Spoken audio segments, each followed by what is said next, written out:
Hello दोस्तों, मैं सचिन अरोड़ा एक बार फिर से आप सभी लोगों का स्वागत करता हूं अरोड़ा एजुकेटर के इस ऑफिशियल यूट्यूब प्लेटफॉर्म पे। So I hope you all are doing great. आप सब बहुत बढ़िया होंगे। आज के सेशन में हम लोग बात करेंगे JOIT 965 के कंप्यूटर क्वेश्चंस पर।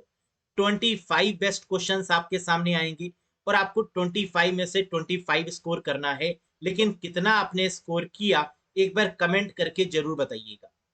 इन मॉक टेस्ट का मकसद क्या है? आज मॉक टेस्ट 2 है, जिसका मकसद ये है, या इन मॉक टेस्ट का जो एम है वो क्या है, कि आप कंप्यूटर में एग्जाम में 140 में 140 क्वेश्चंस को कर पाए। क्या ये पॉसिबल है? क्या ये किया जा सकता है कि कंप्यूटर में full out of full score आए? बिल्कुल किया जा सकता है। जैसे कि हम लोग ने देखा है 817, 903 और 939 के पेपर में जो कंप्यूटर का लेवल रहा है वो इजी मॉडरेट टू टफ रहा है। अगर इसी पैटर्न को पकड़कर हम पढ़ेंगे और बहुत अच्छे से तैयारी करेंगे तो ये पूरी पॉसिबिलिटी है कि आप 135 प्लस या 140 में 140 बहुत आराम से लेकर आ पाए। बस अपने ऊपर कॉन्फिडेंस रखिए और बहुत अच्छे से पढ़िएगा। कंप्यूटर एक इजी सब्जेक्ट है, यहां पर आप कर सकते हैं। लेकिन अगर पढ़ा होगा तभी ये इजी होगा। तो ऐसी कौन सी स्ट्रेटजी है कंप्यूटर में जो हम अपनाएं और कंप्यूटर में मैक्सिमम स्कोर करें? इसके लिए आप लोगों की रिक्वेस्ट भी थी और इस पर हम बहुत ही बेहतरीन बैच यहां पर लॉन्च कर चुके हैं। JOIT 965 का गुरु बैच 2.0, जो कि कंप्लीट कंप्यूटर कोर्स है, फुल कंप्यूटर कोर्स है, जहां concept, MCQs, PDF, mock test, ये सब आपको मिलने वाला है। यानी इसके बाहर कुछ भी एग्जाम में नहीं आएगा। अब क्वेश्चन ये उठता है, ये बैच कब से शुरू हुआ? 6 जून से ये बैच स्टार्ट हो चुका है। 8 PM पर लाइव क्लासेस चलती हैं। और जो लाइव क्लासेस है, अगर आप नहीं देख पाते तो वो रिकॉर्डेड आपको मिलेंगी।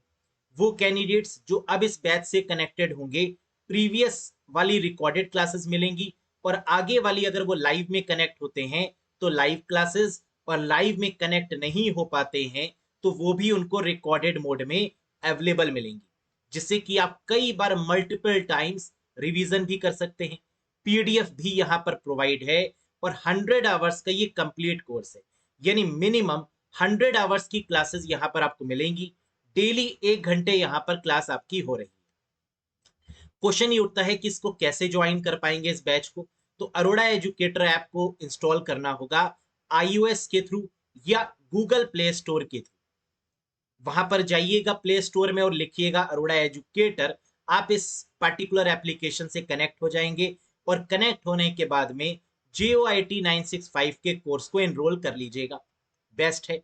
Live timings 8 PM, topic wise concept, topic wise MCQs, live and recorded sessions, PDF files, mock test, basic to high level, complete course है। याद रखिएगा, no need to buy any book. किसी बुक को लेने की requirement यहाँ पर नहीं होगी। वैलिडिटी होगी इसकी 12 मंथ्स, यानी 12 महीने के लिए ये कोर्स आपका वैलिड रहेगा। है ना बेस्ट? तो बिल्कुल इससे जुड़िए, डेली पढ़िए, रिवीजन करिए और फिर मुझे बताइएगा कि 140 में से आपने कंप्यूटर में कितना स्कोर किया। चलिए शुरू करते हैं आज के सेशन को। बाकी कोई भी डाउट है अगर इस बैच के रिगार्डिंग, तो आप दिए गए नंबर पर व्हाट्सएप करके भी कंफर्म कर सकते हैं। तो चलिए, आज के सेशन में ये रहा क्वेश्चन। मॉक टेस्ट 1 में एक होमवर्क क्वेश्चन मैंने आपको दिया था, जो मैंने आपसे कहा था कि कमेंट बॉक्स में आप आंसर करके बताइएगा। बहुत सारे कैंडिडेट्स ने आंसर किया और बिल्कुल सही आंसर किया। क्वेश्चन था, dash is now the fastest super computer in the world. दुनिया का सबसे फास्टेस्ट सुपर कंप्यूटर कौन सा है? फुजाकू, समिट, सीरा या फ्रंटियर? बिल्कुल सही, हाल ही में डिक्लेयर हुआ है। इसका नाम है फ्रंटियर। कहाँ का है? USA का है। स्पीड कितनी है? तो आंसर है 1.102 एक्सा फ्लॉप्स। ये इसकी स्पीड है। हम लोग जानते हैं कि सुपर कंप्यूटर की स्पीड को फ्लॉप्स में मेजर करते हैं, और इसकी है एक्सा फ्लॉप्स। फ्लॉप्स की फुल फॉर्म क्या होती है? फ्लोटिंग पॉइंट ऑपरेशंस पर सेकेंड। फ्लोटिंग पॉइंट ऑपरेशंस पर सेकेंड। क्लियर है? तो ये रहा आज के सेशन का पहला क्वेश्चन। पढ़िए, बहुत अच्छे से बताइए कि क्या होना चाहिए इस क्वेश्चन का answer. Errors that occur when you violate the rules of writing syntax are known as। Programming language में अक्सर प्रोग्रामर से गलतियां हो जाया करती हैं। अब ऐसी एरर जो कि रूल्स ऑफ राइटिंग सिंटेक्स, यानी लिखने में जो रूल्स हैं उसमें कहीं एरर हो गई, सिंटेक्स में कोई गलती हो गई, तो ऐसी एरर को क्या बोलते हैं जरा बताइए? Logical error, compile time error, interface error या अरिथमेटिक एरर? बिल्कुल सही। सिंटेक्स एरर का दूसरा नाम है कंपाइल टाइम एरर। तो यानी कहीं भी आपको सिंटेक्स दिखे तो इसका मतलब आंसर क्या होगा? Compile time error. या कई बार एग्जाम में ये भी क्वेश्चन पूछ लेते हैं कि कंपाइल टाइम एरर का दूसरा नाम क्या है, तो आंसर हो जाएगा सिंटेक्स एरर। यानी टोटल कितनी एरर हो सकती है प्रोग्रामिंग में? 5 तरीके की एरर होती है: syntax, run time, linker error, logical error और semantic error. These are the 5 important types of error in a programming language. Next, which error in a program leads to undesired or incorrect output? यानी ये कैसे possible होगा, ये कौन सी error होगी जिसके through programme का जो आउटपुट है वो गलत आए? इसका मतलब कि आपने कुछ गलत कोडिंग की होगी, तभी तो इसका जो आउटपुट आया है वो इनकरेक्ट आउटपुट आया है या अनडिजायर्ड आया है। इस तरीके की एरर को क्या बोलेंगे? लॉजिकल, रन टाइम, सिंटैक्टिक या सिंटेक्स एरर? बिल्कुल। अब आउटपुट्स के रिगार्डिंग अगर कोई भी एरर होती है तो इसे हम लोग लॉजिकल एरर की कैटेगरी में रखते हैं। कैसी एरर? Logical error. तो याद रखिएगा, आउटपुट वाली जो एरर होगी that is called logical error. Next, what is the extension of MS power point design template 2021? हम लोग जानते हैं कि एमएस ऑफिस का जो लेटेस्ट वर्जन है वो 2021 है।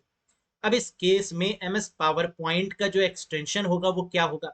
तो आप कहेंगे सर बहुत आसान है, डॉट पीपीटी एक्स होगा।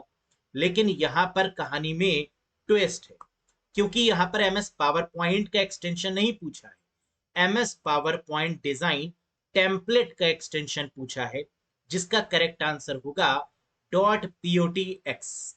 यानी थर्ड यहां पर वैलिड आंसर बनेगा। टेम्पलेट का मतलब, टेम्पलेट का मतलब होता है टी, टी फॉर टेम्पलेट। तो इसलिए यहां पर जो आंसर होगा वो क्या होगा? डॉट पीओटी एक्स होगा। Next, appear comma fade comma wipe comma wheel comma random bar are dash in ms powerpoint 2021। कह रहा है ये सब क्या है? appear, fade, wipe, wheel, random bar, power point में ये सब क्या है? डिजाइन, ट्रांजिशन, एनिमेशन या रिव्यू? बिल्कुल सही, ये हैं आपके एनिमेशन। जब हम एनिमेशन लगाते हैं तो वहां पर ये सारे ऑप्शन हमें देखने को मिलते हैं, जैसे कि हमने यहां पर दिखाया भी है। एनिमेशन में एंट्रेंस का पार्ट है ये सब, जैसे अपीयर, फेड, फ्लाइन, फ्लोट, है ना, ये सब आपके किसका पार्ट है? कैसे एंटर होगा आपका टेक्स्ट या कैसे एंटर होगी कोई भी इमेज, इसको डिसाइड करेंगे ये animation. Next, in Microsoft PowerPoint 2021, a dash is a pre-designed slot for different content like text, images and videos on a slide। मतलब कह रहा है पावर पॉइंट में लेटेस्ट वर्जन की अगर बात करें तो प्री डिजाइंड स्लॉट है, यानी एक ऐसा स्लॉट जो फिक्स कर दिया गया है कि यहाँ पर टेक्स्ट आएगा, यहाँ इमेजेस रख सकते हैं, यहाँ वीडियोस रख सकते हैं। तो ऐसे जो स्लॉट बने हुए हैं, ऐसे जो बॉक्सेस बने हुए हैं, इनको क्या बोलते हैं? स्लाइड, टेम्पलेट, एनिमेशन पेन या प्लेस होल्डर? बिल्कुल सही, this is called place holder. कई लोग सोच रहे होंगे यहाँ पर टेम्पलेट होना चाहिए क्योंकि प्री डिजाइंड स्लॉट लिखा गया है, लेकिन किसका? टेक्स्ट आप जहां पर लिखते हैं वो एरिया क्या है? वो डॉटेड एरिया क्या है? Place holder. यहाँ पर आप इमेज लगा सकते हैं, वो एरिया क्या है? Place holder. जहां वीडियो आप एम्बेड कर सकते हैं, वो एरिया क्या है? Place holder. समझ में आया? Next question, which command will open settings in Windows 10 या 11? विंडोज 10 या विंडोज 11 में सेटिंग्स ओपन करने के लिए कमांड है, वो कमांड जरा बताइएगा। बहुत पॉपुलर क्वेश्चन है, ये क्वेश्चन 10 से भी पूछा जा सकता है और विंडोज 11 से भी। आंसर दोनों का same, and the correct one is Windows plus I. Windows के साथ जब आप आई प्रेस करते हैं तो सेटिंग्स ओपन हो जाती है जैसे कि स्क्रीन पर दी हुई है, right. Next, which feature provides a new way to look at your notification in one place in Windows 10 या 11। ये क्वेश्चन तो प्रीवियस ईयर में भी बहुत बार पूछा गया है। विंडोज 10 या विंडोज 11 के केस में नोटिफिकेशन वाला जो एरिया होता है उसे क्या बोलते हैं, जहां सारे नोटिफिकेशन हमें मिलते हैं? कंट्रोल पैनल, कॉन्टिन्यूम, शेक या action centre? Very good, and the correct answer is action centre, जिसे पहले नोटिफिकेशन एरिया भी बोला जाता था, जिसे ट्रे भी बोला जाता था, लेकिन अब इसको क्या बोला जाता है? एक्शन सेंटर बोला जाता है विंडोज 10 और विंडोज 11 के केस में। अब यहाँ पर जो एक्शन सेंटर है, क्या क्या हमें दिखता है? हमें बैटरी का स्टेटस यहाँ पर दिखता है, हमें वाईफाई का स्टेटस दिखता है, हमें बहुत सारे यहाँ पर सेटिंग्स का भी ऑप्शन मिलते हैं, वॉल्यूम जिससे कि हम कम और ज्यादा भी कर सकते हैं। तो बहुत सारे नोटिफिकेशंस भी, एंटीवायरस से रिलेटेड नोटिफिकेशंस भी देखने को मिलते हैं। तो ये एरिया है आपका action centre. Next, what is the command to open WordPad in Windows 10 और 11? बताइए। अगर आपको वर्ल्ड पैड ओपन करना है तो इसके लिए जो कमांड होगी, जो रन में आप टाइप करेंगे वो क्या है? Win world, world win, MS word या राइट? विन वर्ड कमांड ये तो एमएस वर्ड को ओपन करती है, वर्ल्ड पैड को नहीं। तो वर्ड पैड ओपन करने के लिए कौन सी कमांड होगी? And the correct answer is right command. Windows R करिए, रन आपका ओपन हो जाएगा। अब वहां पर यानी रन कमांड पे जाके आपको लिखना होगा राइट, या आप डायरेक्टली वर्ड पैड भी लिख सकते हैं, या राइट लिखिए या वर्ड पैड लिखिए, दोनों ही सही है। और इसके बाद आपका वर्ड पैड ओपन हो जाएगा। जैसे एमएस वर्ड के केस में हम लोग क्या लिखते हैं? विनवर्ड। पावर पॉइंट के केस में क्या लिखते हैं? Power PNT. एक्सेल के केस में एक्सेल टाइप कर देते हैं और क्लिक कर देते हैं। तो ये कमांड है जिसके थ्रू आपके ये सारे सॉफ्टवेयर ओपन हो रहे हैं। अब देखो, हमने यहाँ पर समझाने के लिए लिखा भी है, press Windows R. Windows R press करेंगे on your keyboard to open run command. तो ये रन वाला बॉक्स आपका ओपन हो जाएगा। टाइप करेंगे यहाँ पे वर्ड पैड या राइट, जिसकी मदद से वर्ड पैड आपका ओपन हो जाएगा। Next, which connectors are used with coaxial cable? बताइए। कोएक्सियल केबल का इस्तेमाल कहां पर होता है? ज्यादातर टीवीज के केस में, टेलीविजन सैटेलाइट के केस में, है ना, कोएक्सियल केबल का यूज होता है। जो आप लोग देखते हैं कि जो आपके टेलीविजन के पीछे जो केबल गई हुई है वो कौन सी है? कोएक्सियल केबल है। तो मुझे जरा बताइएगा कि कोएक्सियल केबल में जो कनेक्टर लगा होता है वो कौन सा होता है? वीजीए, RJ11, BNC या RJ45 connector? Very good, and the correct answer is BNC connector. BNC connector आपका लगा होता है किस केस में? कोएक्सियल केबल के केस में। अब इसको देखकर शायद आपको याद आ रहा होगा, हाँ कुछ ऐसे ही तो लगा होता है जिसके थ्रू आपके घर में डिश प्रॉपर आती है ना, डायरेक्ट टू होम सर्विस से आप कनेक्ट हो पाते हैं, DTH से आप कनेक्ट हो पाते हैं।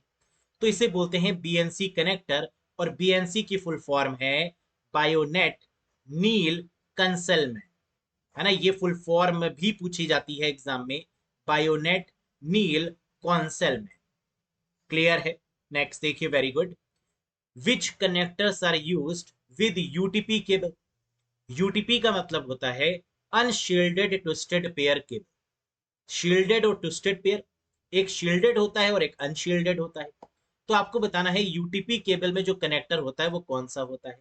VGA, RJ11, BNC या RJ45? Very good, and the correct answer is RJ45 connector is used in UTP cables. ये प्रीवियस ईयर में पूछा गया क्वेश्चन भी है। आरजे की फुल फॉर्म होती है रजिस्टर्ड जैक, है ना, रेडियो जॉकी नहीं। क्या होती है? रजिस्टर्ड जैक होती है। और ये है आपकी RJ45 connector. Clear? Next, name the latest IEEE standard in copper Ethernet cable. जो आपकी ईथरनेट केबल है, जिसे हम लैन केबल भी बोलते हैं, इसके जो स्टैंडर्ड हैं वो क्या है? तो आप लोग को पता होगा कि cat 1, cat 2, cat 3, cat 4, cat 5, है है ना, ये इसके स्टैंडर्ड है। इन तरीके की केबल्स मिलती हैं मार्केट में, जहां कैट का मतलब होता है कैटेगरी। अब क्वेश्चन ये पूछ रहा है कि लेटेस्ट कैट केबल कौन सी है, लेटेस्ट IEEE स्टैंडर्ड की जो कॉपर ईथरनेट केबल है जिसे कैट केबल बोलते हैं, वो कौन सी है? कैट 6, 7, 8 या 9?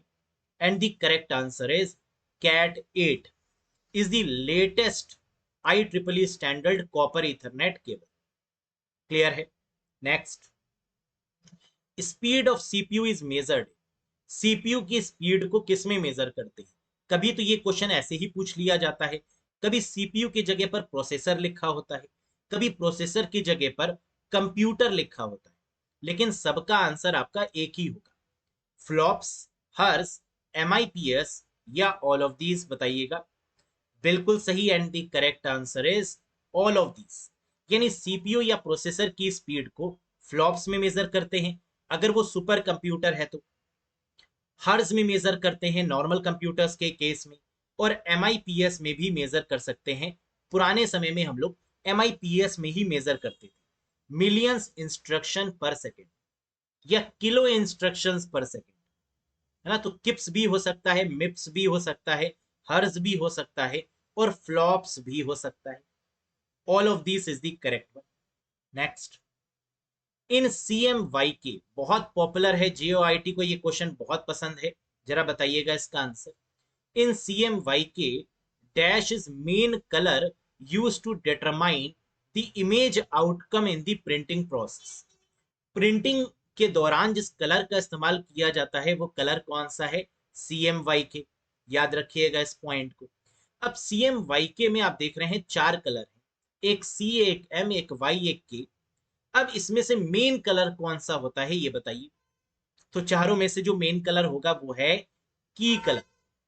CMYK की फुल फॉर्म क्या है? C मतलब सियान, M मतलब मेजेंटा, Y मतलब येलो, और की का मतलब होता है ब्लैक। तो ये जो आपका ब्लैक कलर है जिसे की कलर भी बोला जाता है, ये है आपका मेन कलर जिसका यूज प्रिंटिंग प्रोसेस के लिए किया जाता है।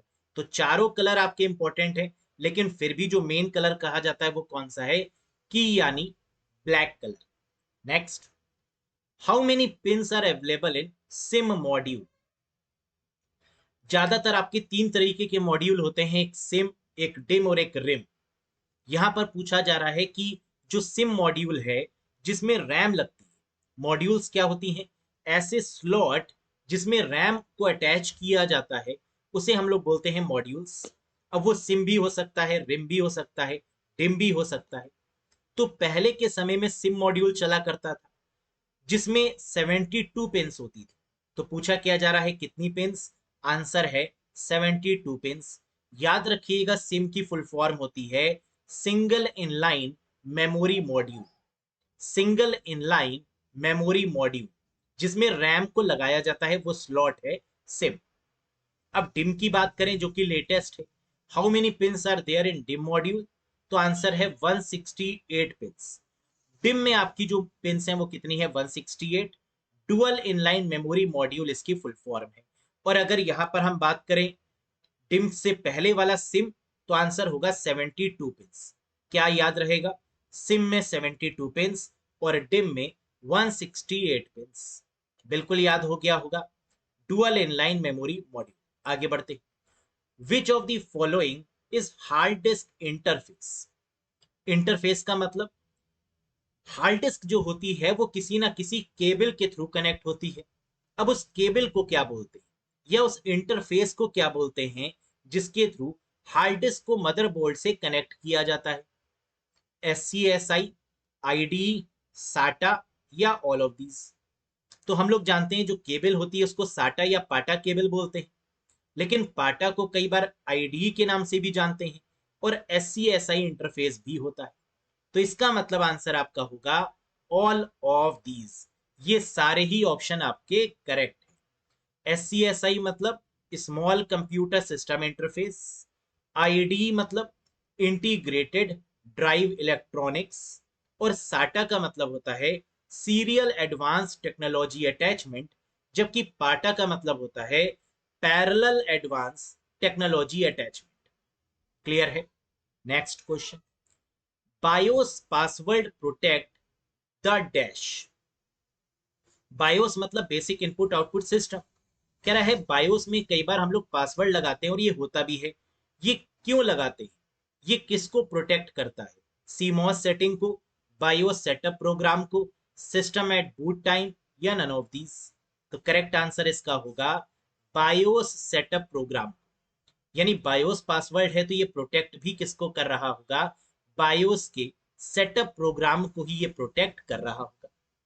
Next, which committee standardise C programming language? Again बहुत बार पूछा गया क्वेश्चन है। कह रहा है सी प्रोग्रामिंग को जो स्टैंडर्ड का दर्जा मिला, ऐसी कौन सी कमेटी है जिसने सी को स्टैंडर्डाइज किया? बताइए, आंसी, W3C, ट्राई, या ISO? बिल्कुल सही, and the correct answer is ANSI C. आपने एक बुक भी शायद कभी पढ़ी हो, अगर आपने प्रोग्रामिंग पढ़ी हुई है तो आंसी सी के नाम से वो बुक आती है ना? बुक का नाम ही आंसी सी कर दिया गया है। तो कई बार डेनिस रिच्ची ने भी अपनी बुक में आंसी सी को बहुत डिटेल में समझाने की कोशिश करी। तो आंसी का मतलब क्या है? American national standard institute. Next, dash trademark the term QR code and owns the patent right. QR code हम लोग जानते हैं क्विक रिस्पॉन्स कोड है, जो आजकल हर किसी में देखने को मिलता है। जितने भी UPI हैं उन सब में आजकल QR कोड ही लगा होता है, जिसको स्कैन करके हम लोग डायरेक्टली पेमेंट भी कर देते हैं। तो आपको बताना है कि ये जो QR कोड का जो ट्रेडमार्क है, ये किस कंपनी ने लिया हुआ है? W3C, डरपा, डेंसोवेव, या Xerox PARC? And the correct answer is Denso Wave. याद रखिएगा, डेंसोवेव वो कंपनी है जिसने QR का ट्रेडमार्क हासिल किया है। Next, it is a graphic design and photo editing software developed by adobe. कह रहा है ये एक ऐसा ग्राफिक्स है या फोटो एडिटिंग सॉफ्टवेयर है जिसको एडोब कंपनी ने डेवलप किया। तो बताइए इसमें से एडोब का प्रोडक्ट कौन सा है? Corel Draw, Photoshop, power point, या ओरेकल? बिल्कुल सही, आपकी पार की नजर ने बिल्कुल सही पहचाना, and the correct answer is Photoshop. Adobe Photoshop बहुत पॉपुलर है, जिसके थ्रू हम लोग ग्राफिक्स, इमेजेस, फोटोज, है ना, इन सबको एडिट करते हैं। Next, which of the following software tool is most suitable to create brochure, newsletter and books? ये वो क्वेश्चन है जो अभी एग्जाम में पूछा भी गया है, और मैक्सिमम कैंडिडेट इसका आंसर गलत करके आए। गलत नहीं कह सकते क्योंकि आपका नजरिया भी सही था। वो सॉफ्टवेयर जिसके थ्रू हम लोग ब्रोशर्स बनाते हैं, न्यूज लेटर बनाते हैं, या बुक्स बनाते हैं, वो कोरल ड्रॉ है। लेकिन पेज मेकर भी है ना, ये दोनों ही ऑप्शन यहाँ पर वैलिड हैं। तो अब क्वेश्चन ये उठता है कि आंसर कोरल ड्रॉ लगाएं कि पेज मेकर? अब जिनको कोरल ड्रॉ की नॉलेज थी उन्होंने कोरल ड्रॉ लगा दिया, जिनको पेज मेकर की नॉलेज थी उनको पता था कि कोरल ड्रॉ से एडवांस्ड है पेज मेकर, तो उन्होंने पेज मेकर लगा दिया। है ना? अब क्वेश्चन ये उठता है कि इसका आंसर पेज मेकर हुआ क्यों? देखते हैं। क्वेश्चन में लिखा हुआ था कि which of the following software tool is most suitable. इसका मतलब कि सुटेबल कई हैं, लेकिन इन सब में से मोस्ट कौन सा है? तो मोस्ट लगाने की वजह से यहां पर इसका आंसर क्या हो गया? Page maker. अगर मोस्ट नहीं होता तो यहां पर कोरल ड्रॉ भी आपका सही आंसर होता। समझ में आया reason? That is the only reason. Next guys, at the rate in email invented in which year? कह रहा है ईमेल में जो एट द रेट हम लोग लगाते हैं, इसे किस ईयर में डेवलप किया गया? 1969, 1970, 72, या 1980 में? And the correct answer is 1972 में एट द रेट बनाया गया मिस्टर रे टॉमलिंसन के द्वारा, जो कि ईमेल के फाउंडर भी हैं। तो who is known as the inventor और founder of email? And the correct answer is mister Ray Tomlinson. Next question guys, which of the following file format supports in Windows 10 या 11? File format क्या होता है? File format होता है, जैसे हम अगर पुराने वाले ऑपरेटिंग सिस्टम की बात करें तो वो फैट फाइल फॉर्मेट को सपोर्ट करते हैं, नए वाले विंडोज की बात करें तो वो NTFS को सपोर्ट करते हैं। तो ये अलग अलग तरीके के आपके क्या है, फाइल फॉर्मेट। तो यहाँ पर बात हो रही है विंडोज 10 और 11 जो कि NTFS फाइल फॉर्मेट को सपोर्ट करते हैं। And the full form of NTFS is new technology file system. Windows NT से इसकी शुरुआत हुई थी और विंडोज NT के बाद में जितने भी ऑपरेटिंग सिस्टम बने वो NTFS बेस्ड थे। Next question, by default numbers align in MS Excel में जो बाय डिफॉल्ट नंबर्स होते हैं वो किस तरफ अलाइन होते हैं? तो हम लोग जानते हैं कि नंबर्स हमेशा राइट साइड में अलाइन होते हैं और जो टेक्स्ट है वो आपका लेफ्ट साइड में अलाइन होता है, राइट? तो numbers always right align. Is that clear? Next question guys, and this is the last question, बताइएगा। The cell A1 in certain MS Excel sheet contains the value 14, यानी A1 की जो value है वो क्या है, 14। What will be the value returned by the formula ceiling A1, 5, यानी A1 की जगह पर 14 रखिए और बताइए कि इसका आंसर क्या आएगा। तो हम लोग जानते हैं कि सीलिंग के केस में जो वैल्यू होती है वो गिवन वैल्यू से ज्यादा होती है, यानी जो आंसर आएगा वो 14 से ज्यादा आएगा। ये कंफर्म हो गया क्योंकि सीलिंग मतलब एबव वैल्यू। तो आंसर यहां पर जो आएगा वो 14 से क्या होगा, ज्यादा होगा, ये श्योर है। अब 5 की टेबल पढ़ेंगे और 14 से ज्यादा होगी तब रुकेंगे। तो 5 1 जा 5, 14 से कम है। 5 2 जा 10, 14 से कम है। 5 3 जा 15, 14 से ज्यादा हो गया, यानी इसका आंसर क्या होगा, 15 इज द करेक्ट आंसर। समझ में आया? तो 5 की टेबल पढ़ेंगे कब तक, जब तक 14 को हम क्रॉस नहीं कर जाते हैं टेबल में, तब तक। That's why the correct answer is 5 3 जा 15, यानी 50। समझ में आया? अब ये रहा आज का कमेंट में करने वाला क्वेश्चन, यानी ये है आपके होमवर्क का क्वेश्चन जिसको आपको कमेंट बॉक्स में आंसर करना है। बहुत ही प्यारा क्वेश्चन है और बहुत बार एग्जाम में ये क्वेश्चन भी आता है। बताइएगा, what cloud storage is provided by Microsoft? ऐसी कौन सी क्लाउड स्टोरेज है जिसको माइक्रोसॉफ्ट ने बनाया है, जिसको माइक्रोसॉफ्ट ने प्रोवाइड किया है? ड्रॉपबॉक्स, वन ड्राइव, मेगा या आई ड्राइव? बताइएगा कमेंट बॉक्स में। मैं बिल्कुल आपके आंसर का वेट करूंगा। मुझे पूरी उम्मीद है कि आप लोग को जरूर इसका आंसर पता होगा। बाकी सेशन आपको कैसा लगा जरूर कमेंट करके बताइएगा। सेशन पसंद आ गया हो तो एक बार लाइक कर दीजिएगा, चैनल पर नए हो तो सब्सक्राइब जरूर करिएगा।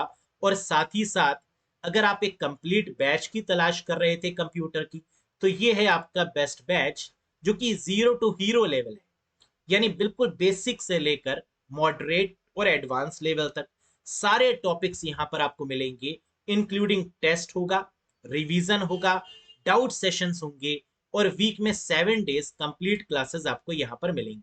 रिकॉर्डेड मोड में भी मिलेगा, PDF भी मिलेगी, सब कुछ यहाँ पर आपको मिलने वाला है। तो अगर आप 140 में 140 एम करके चल रहे हैं तो ही आप इस बैच से कनेक्ट होइएगा, क्योंकि ये गारंटी मेरी है कि अगर आप इससे कनेक्ट होते हैं तो 140 में 140 डैम श्योर आपके यहाँ पर आने वाले हैं। अरोड़ा एजुकेटर ऐप को आप इंस्टॉल करिएगा और फिर इस बैच से कनेक्ट करिएगा। बाकी अपना व्यू आप जरूर दीजिएगा, ये सेशन आपको कैसा लगा। 817 की टाइपिंग टेस्ट का रिजल्ट आ चुका है। बहुत जल्द बाकी सारे एग्जाम्स के रिजल्ट भी आ जाएंगे। बहुत सारे कैंडिडेट्स सिलेक्ट हो जाएंगे और जो नहीं हुए उनके लिए आगे अपॉर्चुनिटीज बहुत सारी हैं, क्योंकि ये एक अच्छी बात है कि रिजल्ट आने स्टार्ट हो गए हैं। अब रिजल्ट अगर आएंगे तो इसका मतलब जिन्होंने मेहनत करी अच्छे से, जो पहले क्लियर कर चुके हैं, वो तो सिलेक्ट हो जाएंगे। लेकिन जो किसी ना किसी कमी की वजह से 1 या 2 नंबर या 3 नंबर की वजह से रुक रहे हैं, उनके लिए आगे अपॉर्चुनिटी है।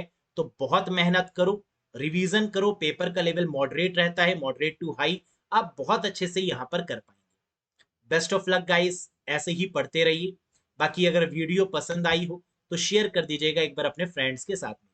मिलेंगे बहुत जल्द एक नए वीडियो के साथ। और जो आज कमेंट में हमने क्वेश्चन टाइप करने के लिए आपसे कहा है वो जरूर टाइप करिएगा और इसका आंसर हम आपको देंगे अगली वीडियो यानी मॉक टेस्ट 3rd में। That's all for today, bye bye and take care to all of.